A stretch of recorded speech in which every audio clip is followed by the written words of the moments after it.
विचार नवाब शाह वासल मसमात शहज़ादे उर्फ़ फिरदौस मरी पंहिंजे माउ सां गॾु पंहिंजे अॻूणे मुड़ुस ऐं साहुरनि ख़िलाफ़ एहतिजाज कंदे चयो त मूं 4 साल अॻु बांदी जे रिहाइशी कमरुद्दीन मरी सां परिणो कयो हो। शादी जे 1 साल खां पोइ मुंहिंजो मुड़ुसु मूंखां ग़लति कमु कराईंदो हुयो। पैसनि एवज़ मूंखे ग़ैर माण्हुनि सां गॾु महीननि ताईं मोकिले छॾींदो हो, जॾहिं त मुंहिंजो ॾेर निज़ामुद्दीन पिणु मूंसां ऐं मुंहिंजे माउ मंज़ूर सां ज़्यादती कंदो हो, जंहिं अमल सबबि मूं तमामु घणी बेज़ार थी नवाब शाह जी फैमिली कोर्ट में ख़ुला जी दरख़्वास्त कई आहे, जंहिं ते अदालत सगोरी मूंखे ख़ुला ॾेई छॾियो।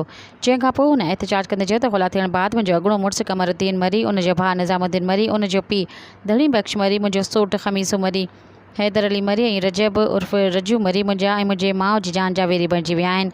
मुंहिंजो अॻूणो मुड़ुसु कमरुद्दीन मूंखे मुख़्तलिफ़ तरीक़नि सां ऐं जान खां मारण जी धमकियूं ॾेई रहिया आहिनि। मूंखे मुंहिंजे मुड़ुसु ऐं हुनजे रिश्तेदारनि खां जान जो ख़तरो आहे। मसमात फिरदौस DIG नवाब शाह ऐं SSP नवाब शाह समेत ॿियनि पुलिस अमलदारनि खां तहफ़ुज़ ॾियण जी अपील कई आहे। सब्सक्राइब कयो अवामी न्यूज़ HD खे ऐं ताज़ा तरीन ख़बरुनि लाइ ॾिसंदा रहो अवामी न्यूज़ HD।